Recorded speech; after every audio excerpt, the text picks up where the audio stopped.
Rafale, एक Su-30, एक मिराज, ये 3 जहाज गिरे। लड़ाई में जहाज नहीं गिरेंगे तो और कब गिरेंगे? रिपब्लिक डे परेड पे कहते हैं ना, शहसवार वो गिरते हैं शहसवार मैदान जंग में। तो जैसा कि हेडलाइंस आप देख चुके हैं, आगे आपको वीडियो की तरफ ले चलते हैं। इससे पहले आप बताते चलें कि भारत के जो जनरल बख्शी हैं, उनका कहना है कि इस मोदी हुकूमत ने ही सब कुछ पूरी भारतीय कौम को शर्मिंदा किया है। ये सब कुछ मोदी हुकूमत की वजह से हुआ है। और इस वक्त जनरल बख्शी ने जो बड़ी बात की है, वो इस वक्त जनरल बख्शी ने ये मान लिया है कि 3 जहाज़ भारत के पाकिस्तान ने गिराए हैं। जनरल बख्शी ने पहले ये इस बात का इतराफ़ नहीं किया था, लेकिन अब इतराफ़ कर चुके हैं। आगे आपको वीडियो की तरफ ले चलते हैं। अगर आपने तीन हिट भी हो गए तो क्या कौन सी बड़ी बात है? सो बारीकी में देखने का वक्त आ गया है कि साहब हुआ क्या। 7 तारीख 7 मई रात के 1:05 सुबह के 7 की सुबह के, ठीक है साहब, हमारे जो जेट फाइटर्स थे वो उन्होंने उड़ान भरी। आप तो जो है बड़ी बड़ी डींगे बेशक खांगते रहे, एक भी टारगेट को बचा नहीं पाए। हमारे पाकिस्तान का कहना है कि साहब बड़ी एयर बैटल हुई। हमारे जो J-10C एयरक्राफ्ट थे वो कई दिनों से जो कॉम्बैट एयर पेट्रोल कर रहे थे, और वो जो थे लो फ्लाइंग कर रहे थे ग्राउंड पे, ताकि रडार पे पिकअप ना करें। अपने फाइटर्स अपने मिसाइल लॉन्च करके उड़ रहे थे। इनका कहना है कि जब वो टर्न ले रहे थे तो ये उठे और इन्होंने हमारे 5 या 6 जहाज मार गिराए। तो फॉरेन एक्सपर्ट्स अब बड़ा तहकीकात करी, जो जहाँ जहाँ जहाज गिरे थे पाकिस्तान ने दिखाए, जहाँ असली कुछ डेब्रीज मिले हैं उनको कोरिलेट करके सारी दुनिया का मीडिया इस निष्कर्ष पे पहुंचा है कि हालांकि इंडियन एयरफोर्स ने अभी तक क्लैरिफाई नहीं किया है, लेकिन ओवरऑल 1 रफाल, 1 Su-30, 1 मिराज, ये 3 जहाज गिरे। ये जो बवंडर मचा रखा था कि फर्स्ट डे की एयर बैटल, क्या डींगे तो बड़ी, हाँ की साहब निकला खोदा पहाड़ निकली चुहिया। यानी 7 मई को पाकिस्तान की एयरफोर्स ने इतना अच्छा किया, तो डे 2, डे 3, डे 4 पर क्या, क्योंकि भारतवर्ष के लोगों को ये जानना जरूरी है कि हमने किया क्या।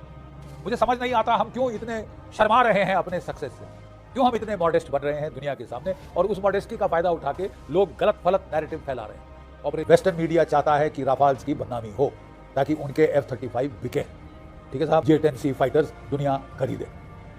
ये तो डिजास्टर हो गया है। PR जेट फाइटर्स ने उनका क्लेम था कि 5 या 6 हिंदुस्तान के जहाज गिरा दिए। क्या आपने दुश्मन का जहाज पिकअप किया रडार पे? क्या आपने मिसाइल फायर किया रडार पे? क्या वो ब्लिप गायब हुआ? ये दर्शाने की आपने हिट करी है।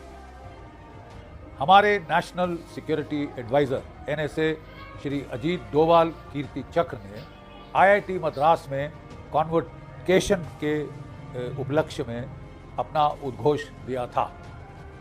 उस लेक्चर के दौरान, उस टॉक के दौरान उन्होंने पाकिस्तान जो वेस्टर्न मीडिया है उसको खूब लताड़ा और ये कहा कि बहुत ही वो बायस्ड और ट्विस्टेड रिपोर्टिंग कर रहे हैं।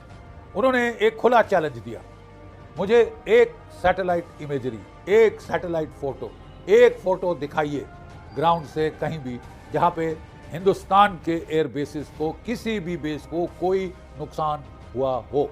ये काफ़ी बड़ा चैलेंज है, open challenge to the media, India abroad, खासकर द वेस्टर्न मीडिया, जो कि बड़ी अनाप शनाप इस युद्ध के बारे में अभी भी बोल रहा है, जबकि सच काफ़ी विदित है। तो इसका मतलब there is need to once again go over कि हुआ क्या साहब, असलियत क्या है, असलियत क्या है, क्यों तोड़ मरोड़ रहा है पाकिस्तान का मीडिया, चीन का मीडिया, वेस्टर्न मीडिया।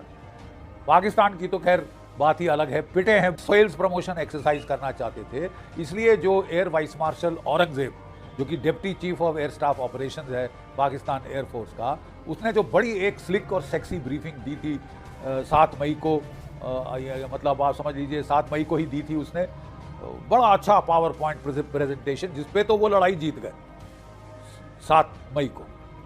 साहब पूछने का सवाल है, कोई मैं बताना चाहूँगा कि एक भी क्लेम सब्सटैंशिएट नहीं हुआ था, लेकिन चीनी मीडिया ने उठा के, उनका टेलीविज़न मीडिया, प्रेस, उनके जो सोशल मीडिया, सब ने खूब उछाला पाकिस्तान का मनगढ़ंत नैरेटिव कि साहब कोई 100 जहाज़ भारत के और कोई 70 जहाज़ भारत के और कोई 40 जहाज़ पाकिस्तान के, कोई 120 जहाज़ों की झड़प हुई। बड़ी अच्छी लगती थी वो पावर पॉइंट पे 4 ब्लॉक्स इंडियन जहाज़ों के कश्मीर से वो कच्छ तक फ्लाई करके जा रहे हैं पाकिस्तान की तरफ, और पाकिस्तान के जहाज़ खड़े हो रहे हैं, और किस तरह J-10C ने, चाइनीज़ जेट फाइटर्स ने, उनका क्लेम था कि 5 या 6 हिंदुस्तान के जहाज़ गिरा दिए। ठीक है साहब, एविडेंस इल्ले। क्या आपने दुश्मन का जहाज़ पिकअप किया रडार पे? क्या आपने मिसाइल फायर किया रडार पे? क्या वो ब्लिप गायब हुआ? ये दर्शाने की आपने हिट करी है। ठेंगा, इल्ले, साइफर, जीरो। हाँ, क्लेम्स आप जो मर्जी चाहें कर सकते हैं, मनगढ़ंत आसमान उठा सकते हैं, लेकिन चीनी मीडिया ने तो ऐसे पकड़ा जैसे डूबते को तिनके का सहारा। जग हसाई हो रही थी अपने हथियारों की, तो वो J-10C को लेके तो उन्होंने खूब ढोल पीटना शुरू किया अपने J-10C जेट फाइटर्स का, जो कि F-16 की जो बनाया था इजराइल ने, लवी, उसकी कॉपी है, अपना डिज़ाइन भी नहीं है, इजराइल की कॉपी, ठीक है ना।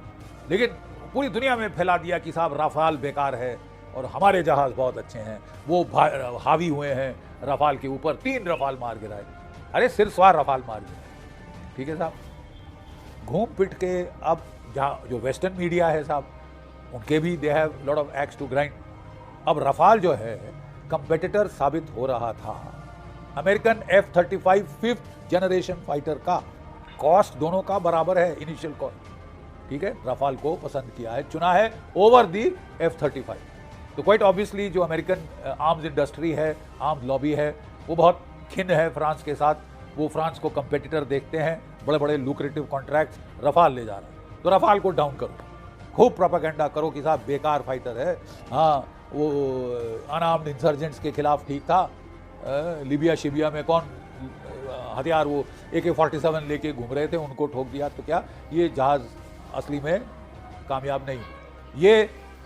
ये वेस्टर्न मीडिया और चाइनीज़ मीडिया का बड़ा propaganda. So now let us get to the truth, क्योंकि अब बारीकी में देखने का वक्त आ गया है कि साहब हुआ क्या। दोस्तों, जैसा कि वीडियो आप देख चुके हैं कि इस वक्त जनरल बख्शी ने 3 जहाज़ गिरने का इतराफ़ कर लिया है। अगर आपको हमारी इसी तरह की वीडियो अच्छी लगती है तो हमारे चैनल को सब्सक्राइब ज़रूर करें और घंटी के बेल आइकन को भी ज़रूर दबाएं।